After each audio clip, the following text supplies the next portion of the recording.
கர்த்தராகிய இயேசுவின் இனிமையுள்ள நாமத்தில் வாழ்த்துகிறேன், வரவேற்கிறேன். கடந்து வந்திருக்கிற உங்களை யாவரையும் இயேசு ஆசீர்வதித்து பலப்படுத்தி வழி நடத்துவார்.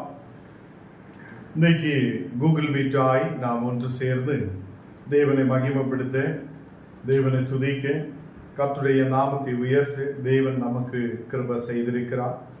அவர் நல்லவராய் வல்லவராய் நம்மோடு கூட இருந்து நம்மை ஆசீர்வதிக்கிறவராய் இருக்கிறார். நாம் ஜெபிக்கலாம். தேவனே, பரிசுத்த பிதாவே, இந்த ராத்திரி வேளையிலப்பா நாங்கள் ஒரு மனதோடு உம்முடைய பாதத்தில் கடந்து வந்திருக்கிறோம். தேவனே, நாங்கள் இந்த நாளுகளில் தியானிக்கிற வசனங்கள் உம்மை துதிக்கும் போது, ஜெபிக்கும் போது, எங்கள் தேவைகளை உமக்கு முன்பாக கொண்டு வரும்போது தேவனே, நீர் எங்களை ஆசீர்வதித்து பலப்படுத்த முடிந்தவராய் இருக்கிறதற்காக ஸ்தோத்திரம். இன்னைக்கு கடந்து வந்திருக்கிற ஒவ்வொரு மக்கள் மேலும் உம்முடைய தெய்வீக பிரசனம் இறங்கி வருவதற்காக ஸ்தோத்திரம். நீரே பரிசுத்தராய், உண்மையுள்ளவராய், நீர் எங்களை ஆசீர்வதிக்கிறவராய் கூட இருக்கிறதற்காக ஸ்தோத்திரம். தேவனே, இந்த நாளுகளில் அப்பா எங்களை முற்றிலும் தாழ்த்தி ஒப்பு கொடுக்கிறேன். தேவனே, நீரே பரிசுத்தராய், நீரே உண்மையுள்ளவராய், எங்களை வழி நடத்துபவராய் கூட இருக்கிறதற்காக ஸ்தோத்திரம். எல்லா பலவீனதைகளை மாற்றி, கண்ணீரான சூழ்நிலைகளை மாற்றி, நீர் உண்மையுள்ள தேவனாய் இருக்கிறதற்காக ஸ்தோத்திரம். இன்னைக்குப்பா கண்ணீரோட, கவலையோட, பாரத்தோடு ஆண்டவரே இந்த கூகுள் மீட்டில் கடந்து வந்திருக்கிற ஒவ்வொரு மக்களையும் உங்களுடைய கரத்தில் ஒப்பு கொடுக்கிறேன்.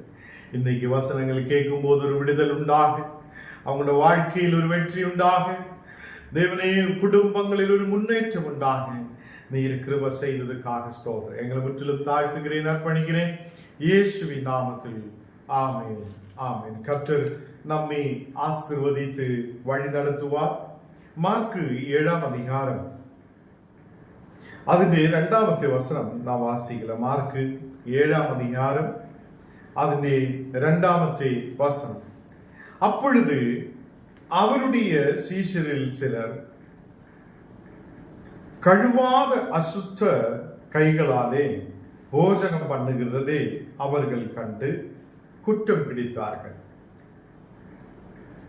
இங்கே சீஷர்கள் அவங்களுடைய கைகளை கழுகாமல் போஜனம் பண்ணுகிறார். அது அன்னைக்குள்ள மக்கள் நல்ல சுத்தமாய் இருந்ததுக்கு அப்புறம்தான் அவங்க போஜனம் பண்ணுவார். அப்போ நமக்கு தெரியும், இந்த மக்கள் இஸ்ரவேல் சனம்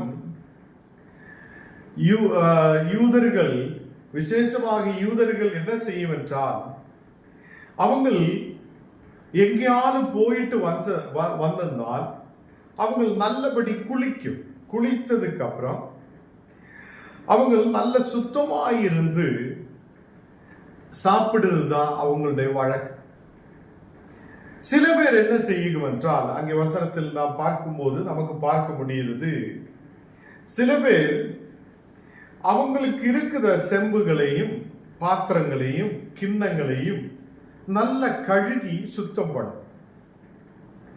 அந்த மக்களும் குளித்து சுத்தமாயதுக்கு அப்புறம் தான் சாப்பிடும். அப்போ அன்னைக்கு மக்கள் இப்படி ஒரு கை கழுக வேண்டும் என்றும் சுத்தமாய் இருக்க வேண்டும் என்றும் யூதர்கள் முக்கியமாக ஒரு வழக்கமாய் அவங்க வைத்திருந்தது. ஒரு பாரம்பரியம் அவங்களுக்கு இருந்தது. முன்னோர்கள் பின்பற்றின பாரம்பரியத்தை இப்போ வந்த தலைமுறையில் இருக்கிற மக்களும் அதை பின்பற்றி கொண்டிருக்கிறது. அப்ப இயேசு இந்த உலகத்தில் கடந்து வந்த அந்த நாடுகளில் ஊழியங்கள் செய்யும் போதெல்லாம் சீஷர்கள் எல்லா இடத்திலும் கூட போகும். அப்போதும் இந்த பாரம்பரியம் யூதர்களுடைய இடையில் நிலநிற்குது. எங்க போனாலும் கை கழுவணும், கை கழுகிதான் போஜனம் பண்ணணும் என்றெல்லாம் அங்கே ஒரு பாரம்பரியமாய் இருந்திருக்கிறது. அதே நேரத்தில் சமரியாவில் இருக்கிற மக்கள் அவங்களுக்கு குளிக்கவும் மாட்டேன், அவங்களுக்கு கையும் கழுக மாட்டேன், அவங்க எப்படியோ முன்னாடி போகுத மாதிரி. அப்போ யூதர்கள் அப்படி இல்லை, அவங்க எப்போதும் சுத்தமாய் இருக்கும். அவங்க எப்போதும் போஜனத்துக்கு உட்காரும் போதும் கை கழுவுத பாரம்பரியம் அவங்களுக்கு இருந்தது. கர்த்தருடைய பிள்ளைகளே, இந்த சீஷர்கள் கை கழுகாத அங்கே அசுத்த கைகளோடு போஜனம் பண்ணுகிறதை பார்க்கிறார். அப்போ அங்கே இருக்கிற மக்கள், பரிசேயரும் வேத பாலகரும் அங்கே இருக்கிறார். அவங்களில் சிலர் இயேசுவினிடத்தில் வருகிறார். இயேசுவே, இவங்கள் இப்படி கை கழுகாமல் எப்படி இதை சாப்பிடுகிறார்? இன்னைக்கு கிறிஸ்தவராயிருக்கிற நமக்குள்ளேயும் சில நேரத்தில் இப்படிப்பட்ட சில விஷயங்கள் இருக்குது. நாம் நல்லபடி இருக்கலாம் என்று விரும்புவது, தேவனுடைய பிள்ளைகளாயிருக்கணும் என்று விரும்புகிறார். நல்ல ஒரு பிள்ளையாய், கர்த்தருடைய பிள்ளையாய் நாம் முன்னாடி போகணும் என்று நினைக்கிறார். அதே நேரத்தில் நமக்கு முன்னாடி நிற்கிற ஒருவன் ஒரு குற்றம் செய்தால் நாம் எப்படி இருக்கும்? அவன் சரியில்லை, அவன் நல்லதல்ல, அவன் அப்படி இருக்கிறார், அவன் இப்படி இருக்கிறார் என்று சொல்லி அவனை குறைக்குள்ளே கொண்டு போகிற மக்களாய் நாம் காணப்படும். இப்படியே வேத பாலகரும் செய்கிறார். வேத பாலகரும் பரிசேயரும் இயேசுவினிடம் வந்து அவங்களுடைய குற்றம் கண்டுபிடித்து, அந்த குற்றம் கண்டுபிடித்து இயேசுவோடு சொல்லுவதை பார்க்கிறோம். அப்போ அந்த பரிசேயரும் வேத பாலகரும் முன்னாடி இருந்த முன்னோர்கள் செய்து வந்திருக்கிற பாரம்பரியத்தை அவங்களுக்கு முன்னோடி கொண்டு போகுது. அந்த பாரம்பரியத்தை ஃபாலோ செய்கிறார். கர்த்தருடைய பிள்ளைகளே, இயேசுவின் இடத்தில் வரும்போது இயேசு என்ன சொல்லுகிறார் என்றது ஒரு பெரிய விஷயமாக இருக்கிறது. நாம் இந்த நாடுகளில் சுத்தமாய் இருக்கணும் என்று நாம் நினைக்கிறது. பரிசுத்தமாய் இருக்கணும். நம்முடைய பரிசுத்தம் சரீரத்தில் இருக்கணுமா, ஆனால் நம்முடைய பரிசுத்தமா உள்ள இருக்கணுமா என்றுள்ளதுதான் இன்னைக்கு நாம் கவனிக்க போகிற விஷயம். கர்த்தருடைய பிள்ளைகளே, அநேக மக்கள் அங்கே அவங்கள் முன்னோர்கள் சொல்லிக் கொடுத்த விஷயத்தில் கடம் பிடித்து, நாங்கள் இப்படிதான் வாழுவேன், எங்கள் பிதாக்கள் இப்படிதான் இருந்திருக்கிறார், நாங்கள் அப்படித்தான் வாழுவேன் என்று சொல்லி முன்னாடி போய் கொண்டிருக்கும் போது சில தவறுகள் அவங்களுக்கு முன்னாடி வரும்போது அந்த தவறுகளை எடுத்து காட்டி அவங்களை குறை சொல்லி அப்படியே கீழே கொண்டு போகிற ஒரு சூழ்நிலை அங்கே இருந்திருக்கிறது. இயேசுவை கூட எத்தனையோ வட்டி இயேசுவை பார்த்து குறைகளை கண்டுபிடிக்க இந்த பரிசேயரும் அந்த வேதபாலகரும் பின்னாடியே போய் கொண்டிருந்தது. எங்கே இயேசுடைய ஒரு குறையை கண்டுபிடிக்கலாம். இதே மாதிரி சீஷர்களுக்கு பின்னாலேயும் இந்த பரிசேயர்கள் சிலரும் வேதபாலகரும் பின்னாடியே கடந்து செல்லுகிறது. 5வது வசனத்தில் மார்க்கு 7ஆம் அதிகாரம் അതിന്റെ 5வது வசனம் நாம் வாசிக்கும் போது வேத பாலகரும் பரிசேயர்களும் அவரை நோக்கி, உம்முடைய சீஷர்கள் முன்னோர்களின் பாரம்பரியத்தை மீறி ஏன் கை கழுகாமல் சாப்பிடுகிறார் என்று கேட்டார். அப்போ இயேசுவினிடத்தில் ஒரு கேள்வியை வைக்கிறார். அந்த வேத பாலகரும் பரிசேயர்களும் அவரை நோக்கி, உம்முடைய சீஷர்கள் முன்னோர்களுடைய பாரம்பரியத்தை ஏன் அவங்கள் மீறி இருக்கிறார் என்று கேள்வியை வைக்கிறார். ஏன் அவங்கள் கை கழுகாமல் சாப்பிட்டு இருக்கிறார் என்று கேட்கிறார். சீஷர்கள் சுத்தமாய் இருக்க மாட்டேன் என்று அல்ல இங்கே சொல்லப்படுத விஷயம். யூதர்களுடைய பாரம்பரியம் பிரகாரம் இந்த இயேசுடைய சீஷர்களும் நல்ல சுத்தமா குளித்து நல்ல சுத்தமா தான் இருக்கும். அங்கு இயேசுக்கு முன்பாக இருக்கும் போது அவங்க திடீர்னு கை கழுவாமல் திடீர்னு சாப்பிடுவதை பார்த்துதான் இந்த கேள்வி வருகிறது. இவங்கள் கை கழுகாமல் ஏன் சாப்பிடுகிறார்? 6வது வசனத்தில் அவர் பிரதி உத்தரமாக, இந்த ஜனங்கள் என்னை உதடுகளால் என்னை கனம் பண்ணுகிறார். இயேசு திருப்பி சொல்லுத ஒரு விஷயம் பாருங்க. இந்த ஜனங்கள் என்னை உதடுகளால் கனம் பண்ணுகிறார். உதடுகள் நம்ம சில நேரத்தில் உதடுகளால் கனம் பண்ணுகிறார் தேவனை சோதரப்பா, நன்றி அப்பா, நீ கொடுத்த ஆசீர்வாதத்துக்கு நன்றி, எல்லாம் நல்லபடி இருக்குது சோதரம், என்னை வைத்திருக்காக நன்றி, ஆமைன்னு சொல்லி அப்படியே கீழே விழுந்து விடும். பின்ன நல்ல ஒரு தூக்கம். லேலுயா. கர்த்தருடைய பிள்ளைகளே, நாம் உதடுகளால் தேவனை துதிக்கிற மக்களாய் இருக்கக்கூடாது. நாம் இருதயத்தில் இருந்த தேவனை துதிக்கும். இருதயத்தில் இருந்து தேவனை துதித்து உதடுகளால் அவரை பாடி ஆராதிக்கிற பிள்ளைகளாய் காணப்படும். நாம் மேலோட்டமாய் விசுவாசத்தில் இருக்கிறவங்களாய் இருக்கக்கூடாது. இங்கே யூதர்கள், அங்கே கூடி வந்த மக்கள், அவங்களை பார்த்து இயேசு சொல்லுகிறார், இந்த ஜனங்கள் என்னை உதடுகளால் கனம் பண்ணுகிறது, அவருடைய இருதயமோ எனக்கு தூரமாய் விலகி இருக்கிறது என்று. அவங்களுடைய இருதயம் இயேசுவிலிருந்து தூரமாய் போய்கொண்டிருந்தது, விலகி இருக்கிறது. உதடுகளால் தேவனை கனம் பண்ணுகிறது. இருதயத்தில் இருந்து, இருதயத்துடைய ஆழத்தில் இருந்து தேவனை துதிக்க முடியாது போகுது. கர்த்தருடைய பிள்ளைகளை, இயேசு சொல்லி வருகிற விஷயம் என்னென்றால், நீங்க பாரம்பரியத்தை கடைபிடிக்கீங்க, பிரச்சனை இல்லை. ஏதோ ஒருவன் கீழே விழுந்து விடும்போது அவனுடைய குறைகளை எடுத்து சொல்லி அவனை சாகடிக்கிறவங்களாய் நாம் காணப்படக்கூடாது. அவன் ரட்சிக்கப்படும், அவன் கிறிஸ்துவை தெரியும், அவன் தேவனுடைய அன்பை புரியணும் என்று நாம் நினைக்கிற பிள்ளைகளாக இருக்கிறோம். கர்த்தருடைய பிள்ளைகளை, இயேசு தேவன் இப்படி செய்தென்றால், நாம் செய்த மாதிரி தேவன் செய்தென்றால், நமக்கு தேவனுக்கு முன்பாக நிற்க முடியுமா? எவ்வளவு பெரிய பாவங்கள், கரைகள், குற்றங்கள், அவ்வளவு பெரிய பாவமாக இருந்துட்டும் இயேசு அதை மன்னித்திருக்கிற தேவன். நமக்கு இன்னைக்கு ஒரு மனிதனோடு கூட மன்னிக்க முடியுதா? நமக்கு அவனுடைய குறைகளை மன்னித்து அவனை முன்னாடி கொண்டு போக முடியுதா? இன்னைக்கு கணவன் மனைவிகளுக்குள்ள, குடும்பத்தில் பிள்ளைகளுக்குள்ள ரொம்ப சண்டை, பிரிவினைகள், பிரச்சனைகள் வரும்போது நமக்கு மன்னிக்க முடியாத சூழ்நிலைகள் காணப்படுகிறது. ஊருக்குள்ள ஏதோ ஒரு பிரச்சனை வந்தாச்சு, மன்னிக்க முடியாத ஒரு சூழ்நிலை நமக்கு காணப்படுது. இங்க தேவன் இயேசு சொல்லுகிறது, நீங்கள் உதடுகளால் என்னை கனம் பண்ணுதவங்களாய் இருக்குது, உங்களுடைய இருதயமோ தூரமாய் விலகி போயிருக்கிறது என்று சொல்லுகிறது. கர்த்தருடைய பிள்ளைகளே, நமக்கு தெரியும், நாம் இன்னைக்கு, எனக்கு தெரியாது எத்தனை பேர் இந்த கூகுள் மீட்டில் உண்மையாய் என்னோட வசனம் எத்தனை பேர் கேட்குதுன்னு எனக்கு தெரியுதில்லை.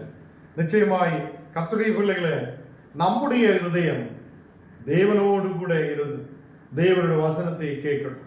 ஞானே இந்த இந்த ஜபம், இந்த கூகுள் மீட் நடத்துறதுக்காக ஒரு மணி நேரம், 1.5 மணி நேரம் உட்கார்ந்து இது வசனத்தை படித்து ஜெபித்து தேவனிலிருந்து பெற்றுக்கொண்டு உங்களோடு கூட நான் பகிர்ந்து கொள்ளுகிறேன். இந்த 1.5 மணி நேரம், இந்த 2 மணி நேரம் நான் வேற வேலைகள் செய்யலாம். எனக்கு அநேகம் வேலைகள் இருக்குது, ஆபீஸ் ஒர்க்குகள், காரியங்கள், நிறைய வேலைகள் இருக்கும். இந்த வேலைகள் எல்லாம் நான் செய்யலாம். இந்த நேரத்திலும் ஒரு வாஞ்சை, மக்கள் ரட்சிக்கப்படணும், வசனத்தை புரியணும், அநேகர் வசனத்தை கேட்கணும் என்று சொல்லி ஜபத்தோட நாம் இங்கே இருக்கிறது. வாட்ஸ்அப்பிலூടെ, ஃபேஸ்புக்கிலൂടെ, യൂട്യൂബിലൂടെ, இன்ஸ்டாகிராமிலூടെ, எல்லா சோசியல் மீடியாவிலூടെ தேவனுடைய வார்த்தைகளை அப்படியே கொண்டு செல்லணும் என்று நாம் ஜெபிச்சு கொண்டிருக்கிறது. இந்த நாடுகளில் நம்முடைய இருதயம் எங்கே இருக்கிறது என்று யோசித்து பார்க்கணும். இருதயத்தின் ஆழத்தில் இருந்த தேவனை நாம் துதிக்கிற பிள்ளைகளாய், அவருடைய வசனங்களை கேட்டு தேவனை துதிக்கிற பிள்ளைகளாய் நாம் காணப்படணும். சும்மாவே உதடுகளால் ஏதோ சொல்லிட்டு போகிறவங்களாய் அல்ல. எனக்கு ஞான ஒரு ஆளு எனக்கிட்ட கொண்டு வந்தாச்சு. ஜெபிக்கிறதுக்காக ஒரு ஆளை தூக்கிட்டு அப்படி 4 பேர் சுமந்து கொண்டு வந்தாச்சு என்னோட வீட்டுக்குள்ள. அவருக்கு எழுப்பி நடக்க முடியாது, ரொம்ப பிரச்சனையோட அவங்கள தூக்கிட்டு கொண்டு வந்தாச்சு. அப்ப நாங்கள் அவங்களுக்காக ஜெபிக்குது. ஒரு 3-4 வருஷம் முன்னாடி உள்ள விஷயம்தான். அந்த மகன் ஜெபிக்க வரும்போது, ஐயா எனக்கு தேவன் விடுதலை கொடுத்தால் நான் இங்கே உங்களுக்கு ஜெபம் நடத்துத இடத்தில் ஒரு ஃபேனை கொடுக்கலாம், ஒரு ஃபேன் சுற்றுத ஃபேன் கொடுக்கலாம் என்று சொல்லி. ஏனென்றால் அவருக்கு எழுப்பி நிற்க முடியாது, நல்லா நிற்க முடியாது. அந்த சூழ்நிலை இருக்கும்போது அவங்க தேவன் ஞான் கேட்டதில்லை, ஊழியக்கார் கேட்டதில்லை, இல்ல நீங்க அது கொடுத்தாதான் நாங்க ஜெபிக்கும் அப்படியும் இல்லை. இவங்களே வா திறந்து தேவனுக்கிட்ட சொல்லுகிறார், தேவனே ஞான் அப்படி செய். 2 வாரம் கழியும் போது அந்த ஆளு எழுப்பி நடந்து நல்லபடி ஜெபிக்க வந்தாச்சு. பைக்கெல்லாம் ஓட்ட ஆரம்பிக்குது, கிராமத்தில் நடக்க அப்படி போக வர எல்லாம் ஆரம்பிக்குது. பட் என்ன மறந்து விட்டிருக்கிறார், இருதயத்தின் ஆழத்திலிருந்து சொல்லினா ஒரு வார்த்தை இருக்கும், ஞான் கர்த்தருக்காக செய்யணும். அதே அவர் மறந்து விட்டிருக்கிறார். இந்த 4-5 வருஷத்துக்கு அப்புறம் இன்னைக்கும் அவர் அந்த விஷயத்தை சொல்லின விஷயத்தை செய்து முடித்தது இல்லை. நம்ம இப்படியே சும்மாவே உதடை எடுத்து ஊழியக்கார் வரும்போது, ஞானம் ஆகட்டும் வேற ஊழியக்கார் ஆகட்டும் யாராகட்டும் வரும்போது, நீங்க எதுவும் அது வாங்கி கொடுக்கலாம் இது வாங்கி கொடுக்கலாம் அப்படி செய்யலாம் சும்மாவே உதடுகளான்னு சொல்லக்கூடாது. நம்ம ஒரு 10 வட்டி யோசிக்கணும், என்னால முடியுமா, தேவனே உண்மையாக இருதயத்திலிருந்து நான் செய்ய முடியுமா என்று யோசித்துட்டு தான் வார்த்தை சொல்ல. இப்படியும் சில மக்கள் உதடுகளால் தேவனுக்கு முன்பாக நான் அது செய்யலாம் இது செய்யலாம் அப்படி செய்யலாம் சொல்லி அவங்க மறந்து விடுகிறார். ஏன்னா இருதயத்திலிருந்து வருகிறது எப்போதும் உண்மையுள்ளதாய் இருக்கும். இங்கே சீக்கிரத்தில் நாம் வசனத்துக்கு நேராய் கடந்து செல்ல 7வது வசனம் வாசிக்கும் போது, மனுஷனுடைய கற்பனைகளை உபதேசங்களை போதித்து வீணாய் எனக்கு ஆராதனை செய்கிறார். நீங்க மனுஷருடைய கற்பனைகளே உபதேசங்களே போதித்து வீணாய் எனக்கு ஆராதனை செய்கிறார் என்று தேவன் சொல்லுகிறார். சில சபைகளில் போனா இது என்னோட சபை, நீங்க இப்படிதான் இருக்கணும், நீங்க அப்படித்தான் போகணும், மனுஷன் சொல்லுதா ரூல்ஸுக்குள்ள நம்ம கடந்து செல்லுகிறார். தேவன் வேதத்தில் என்ன சொல்லி இருக்கிறார், எப்படி போனோம்னு சொல்லுகிறார், இது ஒன்றும் கடைபிடிக்கிறது இல்லை. நாம் ஏதோ ஒரு பாரம்பரியத்துக்குள்ள கடந்து செல்லுகிறார். என்னுடைய பாஸ்டர் இப்படி சொல்லி இருக்கிறார், நான் அப்படித்தான் போகும், இப்படி இல்லை. என்னுடைய வேதம் இப்படி சொல்லுகிறது, தேவன் இப்படி சொல்லுகிறது, நான் அப்படியே அதுதான் செய்யும் என்று நாம் முன்னாடி கடந்து செல்ல மக்களாய் இருக்கணும். ஏதோ ஒரு மனுஷன் சொல்லுவதை கேட்டு நாம் முன்னாடி போகிறவராய் அல்ல. இங்கே இயேசு சொல்லுகிறார், நீங்க உங்களுடைய உபதேசங்களை போதிக்கிறார், தேவனுடைய உபதேசங்களை கொடுக்கிறது இல்லை. நீங்க உங்களுடைய உபதேசங்களை கொடுத்து மாயக்காரர்களை போல நீங்கள் ஆயிருக்கிறார் என்று எஸ்ஐயா நன்றாய் தீர்க்க தரிசனத்தில் சொல்லி இருக்கிறார் என்று இயேசு எடுத்து சொல்லுகிறார். நீங்கள் தேவனுடைய கட்டளைகளை விட்டு மனுஷருடைய பாரம்பரியத்தை கை கொண்டு வருகிறார்கள் என்று இயேசு சொல்லுகிறார். மனுஷருக்கு பாரம்பரியம் இருக்குது, என்னுடைய பிதாவு என்ன சொல்லி இருக்குதோ அதுதான் நான் முன்னாடி கொண்டு போகணும் என்று நினைக்கிறது நம்ம எல்லாம் இருக்குது. அதே மாதிரி யூதர்கள் அவருடைய பாரம்பரியத்தை மட்டும்தான் கடைபிடித்து முன்னாடி கொண்டு போயது. தேவனுடைய கட்டளைகளை அவங்க தள்ளி விட்டு இருக்குது, தேவனுடைய வார்த்தைகளை அவங்க தள்ளி விட்டு இருக்குது. இயேசு சொல்லுகிறார், நீங்க மனுஷருடைய பாரம்பரியத்தை கை கொண்டு கிண்ணங்களையும் செப்புகளையும் கழுகிறீர்கள் மற்றும் இப்படிப்பட்ட அநேகம் சடங்குகளையும் அனுசரித்து வருகிறார்கள் என்று சொல்லுகிறார். நீங்க அநேக சடங்குகள் ஆசாரங்கள் உங்களுடைய பழக்கங்கள் இல்லைன்னா நீங்க செம்பையும் பாத்திரத்தையும் கழுகுதலும் மட்டும் நீங்க கவனமாய் இருக்கிறது என்று இயேசு சொல்கிறார். அப்படி நீ கழுகி சுத்தம் பண்ணும் போதும், பாத்திரத்தை கழுகி சுத்தம் பண்ணும் போதும், நீ செம்பை கழுகி சுத்தம் பண்ணும் போதும் உன்னுடைய தேவனுடைய கட்டளையை நீ விட்டு விடுகிறாய். ஏன் அப்படி நாங்க தேவனுக்கு முன்பாகவும் சுத்தமாக இருக்கணும் என்று ஏன் நினைக்கிறது இல்ல என்று தேவன் அங்கே ஒரு கோரிக்கையை வைக்கிறார், ஒரு கேள்வியை அங்கு வைக்கிறார். 10வது வசனம் வாசிக்கும் போது அங்கு நமக்கு பார்க்க முடியும், உன் தகப்பனையும் தாயையும் கனம் பண்ணுவாய். எல்லாருக்கும் தகப்பனும் தாயும் இருக்கிறார். தகப்பனையும் தாயையும் கனம் பண்ணணும் என்று இயேசு எடுத்து சொல்லுகிறது. தகப்பனையும் தாயையும் நிந்திக்கிறவன் கொல்லப்பட வேண்டும் என்று மோசே சொல்லி இருக்கிறது என்று சொல்லுகிறார். மோசேயுடைய நாட்களில் யாரெல்லாம் தாயையும் தகப்பனையும் அவங்க நிந்திக்குதோ, கெட்ட வார்த்தை பேசுதோ, இல்ல ஏதோ கோபத்தோட சொல்லுதோ, அவங்க கொல்லப்பட வேண்டும் என்று மோசேயுடைய நாட்களில் இருந்திருக்கிறது. இதை இயேசு எடுத்து சொல்லுகிறார். அதனால நீங்கள் பாத்திரத்தை கழுகி கழுகி கழுகி சுத்தமா வைக்கலாம், ஏதோ பாரம்பரியத்தை மட்டும் கிடபிடிச்சு கை கழுகலாம், ஏதோ சுத்தமாய் இருக்கலாம், மேலோட்டமாய் சுத்தமாய் இருக்கலாம் என்றெல்லாம் நினைக்கிறது பதிலா நீ உன் தாயையும் தகப்பனையும் கனம் பண்ணு என்று இயேசு சொல்லுகிறார். ஏனென்றால் தேவன் கொடுத்திருக்கிற ஒரு கட்டளை.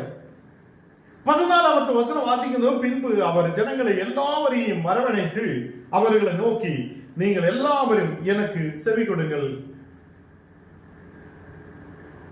செவி கொடுத்து உணருங்கள் என்று சொல்லுகிறது. அப்ப எல்லா ஜனங்களையும் இயேசு வரவழைக்கிறார். அவங்களுக்கு சொல்லுகிறார், நீங்க எனக்கு செவி கொடுங்க, செவி கொடுத்து நீங்க உணருங்க என்று சொல்லுகிறது. 15வது வசனத்தில் இயேசு சொல்லுகிறார், மனுஷனுக்கு புறம்பே இருந்து அவனுக்குள்ளே போகிறது ஒன்றும் அவனை தீட்டப்படுத்த மாட்டான். மனுஷனுக்கு புறம்பே இருந்து, இப்ப இங்க இருந்து நம்ம ஏதோ எடுத்து சாப்பிடுகிறா, இதுதான் புறம்பே இருந்து மனுஷனுக்குள்ள போகுது. இது புறமே இருந்து உள்ள போகிறது, நம்மை தீட்டப்படுத்துது இல்லை என்று இயேசு சொல்லுகிறது. அவனுடைய உள்ளத்திலிருந்து புறப்படுகிறது, வெளியில் வருகிறது தான் நம்மை தீட்டப்படுத்தும். ஏதோ ஒரு கோபம் வந்தாச்சு, 10 கெட்ட வார்த்தை பேசியா, அது உள்ளத்திலிருந்து வெளியே வந்தது, அது உன்னை தீட்டப்படுத்துது. அது உன்னை தீட்டுப்படுத்தி தேவனிலிருந்து தூரமாகி கொண்டு போகிறது. கோபம் வருகிறார், ஏதோ 10 வார்த்தை அப்படியே பேசி இருக்கு, அது நம்மை தீட்டுப்படுத்துது. நாம் இங்கிருந்து சாப்பிடுற விஷயத்தை தான் கை கழுவுகிறார், நல்ல சோப்பு போடுகிறார், சுத்தம் பண்ணி சாப்பிடுகிறார், அது உள்ள போகிறார், வயிற்றுக்குள்ள போகிறார் என்று தேவன் சொல்லுகிறது. அது வயிற்றுக்குள்ள போகிறார், இருதயத்துக்குள்ள போகிறது இல்ல. நீ சாப்பிடுறது உன் இருதயத்துக்குள்ள போவது இல்ல, வயிற்றுக்குள்ள போகிறார். அது ஒரு நேரம் ஆகும் போது அது அப்படியே நேர கழிக்கிற ஆசன வழியாய் நீங்கி போகிறது என்று வசனம் சொல்லுகிறார். தேவனுடைய வார்த்தை சொல்லுகிறது. இயேசு அந்த உபமையை சொல்லும் போது சீஷர்களுக்கு அது புரியவில்லை. அவங்க சொல்லுகிறார், ஆண்டவரே எங்களுக்கு விளக்கித்தாரு, எங்களுக்கு இது கொஞ்சம் கூட புரியுத மாதிரி சொல்லும் என்று சொல்லும் போதுதான் இயேசு சொல்லுகிறார், புறமே போகிறது, அவன் இருதயத்தில் போக மாட்டேன், அது அவனுடைய வயிற்றுக்குள்ளதான் போகிறது. அதிலிருந்து எல்லா போஜனங்களையும் அசுத்தங்களையும் கழிக்கிற ஆசனம் வழி அது வெளியிலே போய்விடுகிறது என்று தேவன் சொல்லி இருக்கிறது. கர்த்தருடைய பிள்ளைகளே, நாம் கை கழுகுகிறார், சுத்தம் பண்ணுகிறார், குளிக்கிறார், சுத்தமாய் இருக்கிறார். நம்முடைய இந்த மண்ணான சரீரத்தை சுத்தமாய் வைக்க பார்க்கும் போதும் நம்முடைய இருதயம் சுத்தம் அல்லாத இருந்தால் நாம் தேவனுக்கு முன்பாக நிற்க முடியாது. நாம் சாப்பிடுற ஏதோ ஒரு விஷயம் அது நம்மை தீட்டுப்படுத்துவது இல்லை. நாம் நம்முடைய உள்ளத்திலிருந்து வெளியே வருகிற விஷயங்கள் எல்லாம் நம்மை தீட்டுப்படுத்துகிற விஷயங்களும் இருக்கிறது. இயேசு 21 வசனத்தில் தன் சீஷர்களோடு சொல்லுகிறார், மனுஷனுக்கு உள்ள இருந்து புறப்படுகிறதே மனுஷனை தீட்டுப்படுத்தும். மனுஷனுடைய உள்ளத்திலிருந்து வெளியில் வருகிறதுதான் மனுஷனை தீட்டுப்படுத்தி தேவனிலிருந்து பிரிக்குவார். கர்த்தருடைய பிள்ளைகளே, நாமும் இப்படிதான் நம்மை சுத்தம் பண்ணல. ஒரு சோப்பு பிடிக்கலன்னா அடுத்த சோப்பு வாங்கி நல்லா போட்டு சோப்பு எவ்வளோ சோப்பு முடிந்து விட்டால் நம்முடைய இருதயம் சுத்தம் அல்ல என்றால் நமக்கு தேவனுக்கு முன்பாக நிற்க முடியாது. இந்த ராத்திரி வேளையில் இந்த வசனத்தை கேட்கிற கர்த்தருடைய பிள்ளைகளே, நாம் நம்முடைய இருதயத்தை சுத்தமாய் வைக்கணும். நாம் கை கழுகாத சாப்பிட்டால் ஏதோ ஒரு நேரத்தில் நாம் இந்த புறமே உள்ள சுத்தமாய் இருக்க முடியாத சூழ்நிலையில் இருந்தால் நம்முடைய இருதயம் சுத்தமாய் இருக்குதா இல்லையா என்று நாம் பார்க்கணும். உண்மையாக நாம் கை கழுவணும், நாம் குளிக்கணும், நல்லபடி இருக்கணும், ஆரோக்கியமாய் இருக்கணும், இதெல்லாம் நல்லதுதான். அதே நேரத்தில் நம்முடைய உள்ளம் எப்படி இருக்கிறார் என்று கூட நாம் தினமும் யோசித்து பார்க்கிறவங்களாய் காணும். நம்முடைய உள்ளம் எப்படி இருக்கிறது என்று நாம் சற்று நேரம் யோசித்து பார்க்கணும். ஆண்டவர் சொல்லுகிறது, மனுஷனுக்கு உள்ள இருந்து புறப்படுகிறதே மனுஷனை தீட்டுப்படுத்தும். என்னை உங்களையும் பிரிக்கிற விஷயம் சில நேரத்தில் அநேக கோபம் நமக்கு வரும். எரிச்சல், கசப்பு, பிரச்சனைகள் நம் வாழ்க்கையில் உள்ள இருந்து அப்படியே வரும்போது ஒரு மனிதனை மதிக்காமல் பேசுதா சில வார்த்தைகள் நமக்குள்ளே வரும். இது நம்மை தீட்டுப்படுத்துவதா இருக்கும். சில பேர் நிறைய கெட்ட வார்த்தைகள் பேசிக்கொண்டே இருக்கும். இது நம்மை தீட்டுப்படுத்துவதாய் இருக்கிறது. இல்ல, நான் நல்லா இருக்கிறார், ஜெபிக்கிறார், ஆராதிக்கிறார் என்று சொல்லி எனக்கு முன்னாடி நிக்கிற ஒருவனே நாம் ஏதோ சொல்லி கொஞ்சம் அவனுக்கு வலி வந்தால் கூட, ஒரு மன கஷ்டம் வந்தால் கூட அது நம்மை தீட்டுப்படுத்துவதாய் இருக்குது. 21 வசனம் நாம் கீழே வாசிக்கும் போது, மனுஷனுடைய இருதயங்களிலிருந்து பொல்லாத சிந்தனைகள், நமக்குள்ள இருந்த பொல்லாத சிந்தனைகள் மாற்றப்படணும். அதே மாதிரி விபசாரங்களும் வேசித்தனங்களும் மாற்றப்படணும். கொலை பாதங்கள் நம்மிலிருந்து மாற்றப்படணும்.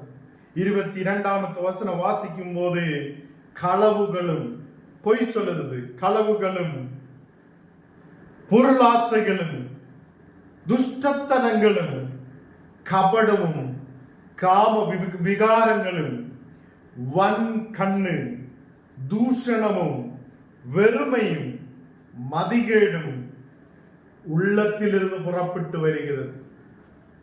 கர்த்தருடைய பிள்ளைகளே, நாம் இந்த நாளுகளில் இப்ப சொல்லிய 21, 22 வசனங்கள் நீங்க வாசிக்கணும், வீட்டில இருந்து வாசிக்கணும். மார்க்கு 7 அதிகாரம் അതിന്റെ 21, 22 വസനങ്ങൾ വീട്ടിൽ നിന്ന് വാസിച്ച് நல்லபடி அதை கவனிக்கணும். நமக்குள்ள வெறுமை இருக்கக்கூடாது, மதிகேடு இருக்கக்கூடாது, தூஷணம், கபடம், கொலபாதகங்கள், நிந்தனைகள், இப்படிப்பட்ட நிறைய விஷயங்கள் இங்கே எடுத்து சொல்லுகிறது.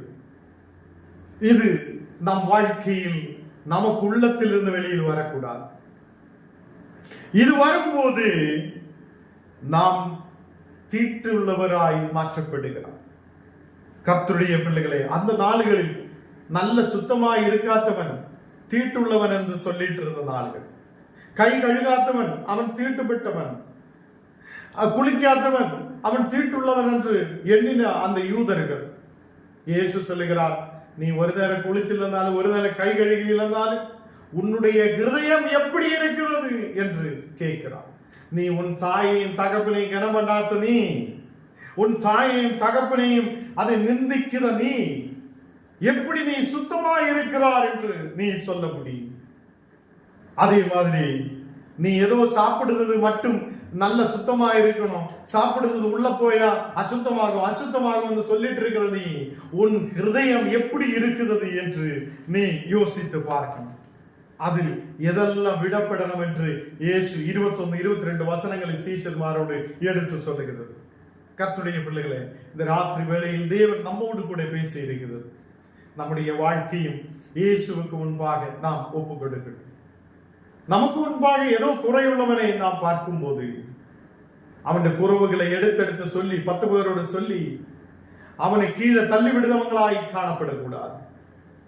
அந்த குறை உள்ளவனை நாம் கரம் பிடித்து தேவனுக்கு முன்பாக கொண்டு வருதவனாய் நாம் அப்படிப்பட்ட சாட்சியுள்ள மக்களாய் நாம் மாற்றப்படட்டும். நம்மளுடைய அநேகர் கிறிஸ்துவை அறியட்டும். நம்மளுடைய அநேகர் தேவனை தெரியப்படட்டும். அசுத்தம் என்று சொல்லும் போது இருதயத்தில் இருந்து வருந்ததுதான் நம்மை அசுத்தப்படுத்துவதாக இருக்குது. இந்த ராத்திரி வேளையில் எல்லாவரும் கண்ணுகளை மூடலாம், நாம் ஜெபிக்கலாம். தேவனை, இந்த ராத்திரி வேளையில் அப்பா உம்மை நாங்கள் துதிக்க ஆராதிக்க ஜெபிக்க நீர் எங்களுக்கு கிருபை செய்ததுக்காக ஸ்தோத்திரம். உண்மையான தேவனே உம்மை துதிக்கிறேன், ஆராதிக்கிறேன், மகிமைப்படுத்துகிறேன். தேவனே, இந்த ராத்திரி வேளையில் கடந்து வந்திருக்கிற ஒவ்வொரு மக்களையும் உம்முடைய கரத்தில் ஒப்பு கொடுத்து ஜெபிக்கிறேன். நீர் பரிசுத்தப்படுத்தி ஆசீர்வதித்து பலப்படுத்துவதற்காக ஸ்தோத்திரம். ஆண்டவரே, புறமே உள்ள அதே சுத்தமாயிருக்கணும் என்று நாம் கவனிக்கிறது போல நம்முடைய ஹிருதயங்களும் நல்ல நிலையில் சுத்தமாயிருக்க, உள்ளத்தில் இருந்து வருவதெல்லாம் தேவனுடைய வார்த்தையாய் இருக்க, தேவனுக்கு பிரியமுள்ளதாய் இருக்க, ஆண்டவரை தீட்டுப்படுத்த விஷயங்கள் நம்மிலிருந்து மாற்றப்பட தேவனை நீர் கிருபை செய்ததுக்காக ஸ்தோத்திரம். நம்முடைய வாழ்க்கையாலே மற்றுள்ளவருக்கு வேதனை உண்டாகுது மாதிரி அல்ல, இனி உள்ளவங்களுக்கு நிறைய கவலைகள் கொடுக்கிறதாய் அல்ல, நிந்திக்கிறவங்களாய் அல்ல, தேவனை உண்மையே துதிக்கிற மக்களாய் இருக்க, உம்முடைய வார்த்தையை நாங்கள் அதை கேட்டு அதன்படி நடக்கிற மக்களாய் இருக்க நீர் கிருபை செய்ததுக்காக ஸ்தோத்திரம். விசேஷமாக இந்த கர்த்தாவின் வியாதியோடு பலவீனத்தோடு இருக்கிற மக்களுக்காக நாங்கள் ஜெபிக்கிறேன். ஒரு விடுதலை கொடுத்து நீர் ஆசீர்வதி. இந்த நேரத்தில் விசேஷமாக சோதியுடைய தகப்பனாருக்காக நாங்கள் ஜெபிக்கிறோம். அந்த மகன் சரீரத்தின் மேல் இருக்கிற எல்லா வியாதிகள் பலவீனங்கள் இயேசுவின் நாமத்தில் பூர்வமாய் மாற்றப்படும். இந்த மகன் ஆரோக்கியத்தோட சௌக்கியத்தோட இருக்கிற வசை இன்னைக்கு கர்த்தாவே நாங்கள் ஜெபிக்கும் போதே கர்த்தருடைய தூதன்மார் அவரை தொடரும். இயேசுவே நீர் அவரை தொடுதமைக்காக ஸ்தோத்திரம். ஒரு சௌக்கியம் உண்டாகட்டும், விடுதல் உண்டாகட்டும், நமக்கு ஆசீர்வாதத்தோட இருக்கிற வசை. அதே மாதிரி கர்த்தாவே இன்னைக்கு யாரெல்லாம் வியாதியோட பலவீனத்தோடு இருக்கணும், கண்ணீரோட பாரத்தோடு இருக்கணும், அந்த மக்களுக்கு ஒரு விடுதலை நீர் கொடுத்து ஆசீர்வாதம். நாங்கள் உண்மையோடு உண்மை ஆராதிக்க, இருதயத்திலிருந்து உண்மை ஆராதிக்க நீர் எங்களுக்கு கிருபை செய். எங்களை முற்றிலும் தாழ்த்துகிறேன், அர்ப்பணிக்கிறேன். இயேசுவின் நாமத்தில் ஜெபங்கள் நல்ல பிதாவே.